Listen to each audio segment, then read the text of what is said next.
Hello my friends, my name is Paul and welcome to A Common Touch of Fantasy. Today is the second weekly wrap up for October. These are the things I read in the last week.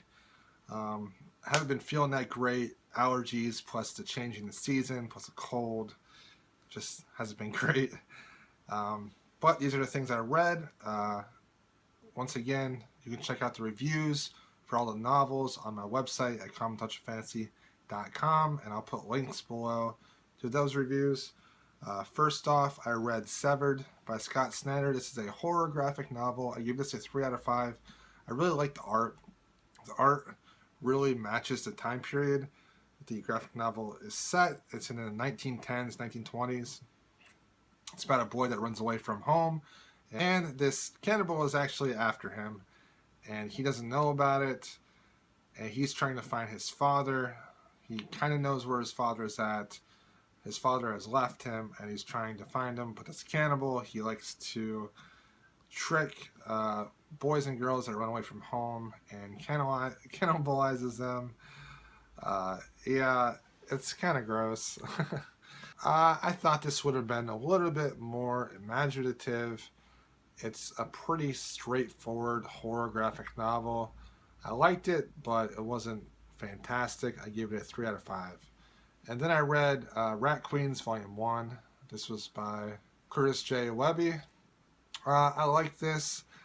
This is a group of adventurers. There's a cleric, a rogue, a swordsman, a sorcerer, and they clear out like orcs and kobolds and trolls and stuff for a local town.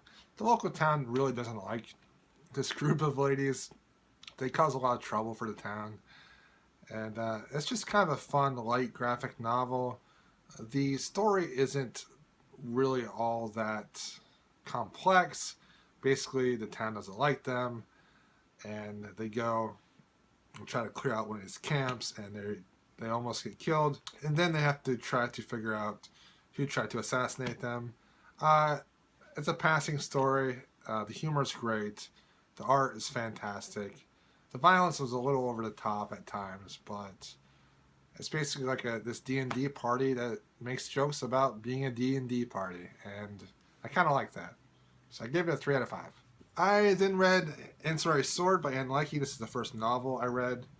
I reviewed Ancillary Justice last week.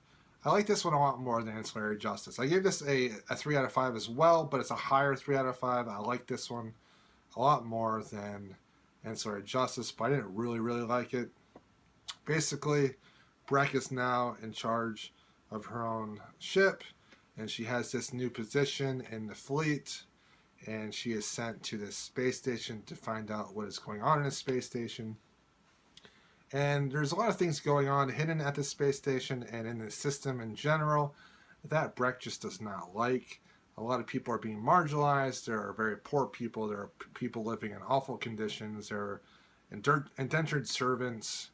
Just people not being treated well. And Breck just wants to change everything.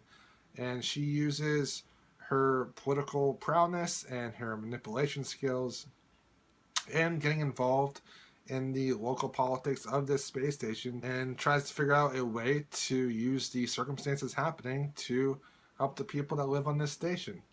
I liked this. The focus was a lot smaller than Ancillary Justice. I really did not expect the focus in this second book to be so small. But it worked. I was just kind of underwhelmed with this one. It was good, but it was just like a passing good. It kind of reminded me of like Downton Abbey in space. There's a lot of political intrigue and just talking, saying the right things to people. If you're into stuff like that, you probably would like that. There isn't a whole lot of action. The world building in these books, I have to say, the world building, I just want more of it. It's just very lacking. Sometimes I think it's because I read epic fantasy, and in epic fantasy now, they build such a large stage and setting. But when it comes to these books, the stage and the setting is very small, but the major conflict is very large. So it's very interesting to have this huge conflict, but focusing so small that we don't get a lot of details and information about the larger conflict at large. And that's what I want. I want more details about the issues with this entire empire. And I'm just not getting that. But this book was good. I liked it, 3 out of 5. I recommend it. And it was better than Ancillary Justice. The plot was better. There wasn't as many issues that I had as the first book. The only issue I kind of had was Breck's ability to see the smallest little tick in someone's face and pinpoint their emotions exactly. I found that to be unbelievable. But I guess within her position that she previously had, I guess it kind of makes sense, but at times it was a little bit unbelievable when she could know the emotions and feelings of every single person around here just by like a small tick in the face. And yeah, but I did like it. My favorite book this week was Giovanni's Room by James Baldwin. I give this a 4 out of 5. This is a short novel. It's about 200 pages. You can probably read this in an afternoon. It didn't take me very long to read it. I probably spent maybe 4 hours reading this. And I like this. I like this a lot. James Baldwin writes beautifully. The prose is very lyrical. The prose is very fluent. The prose is just fantastic. I love it.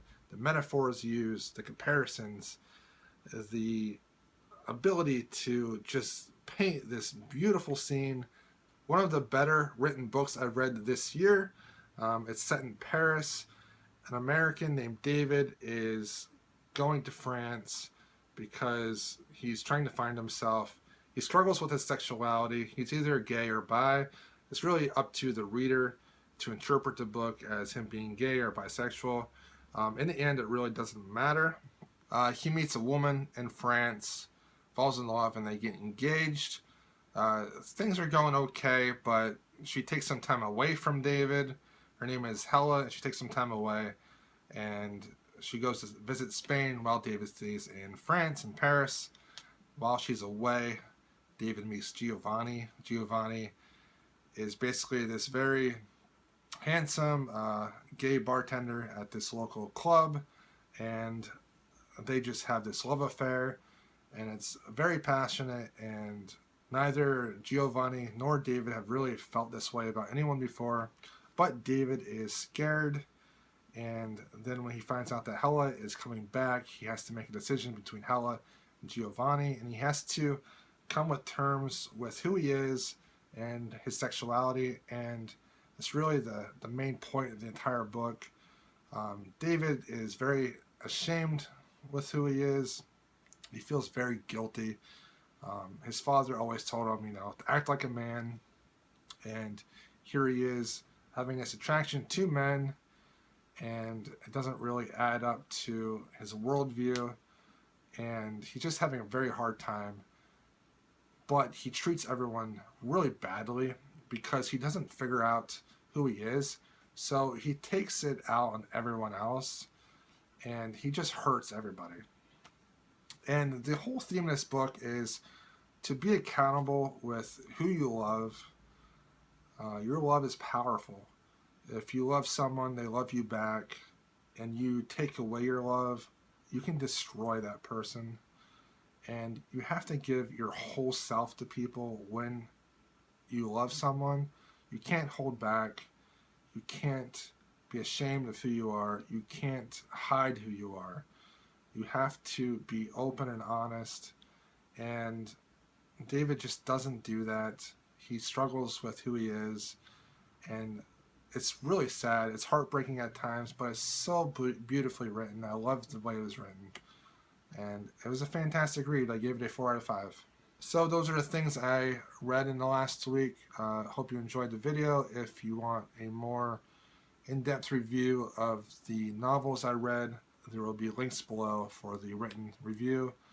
Thanks for watching. Please like, comment, and subscribe, and I will talk to you again.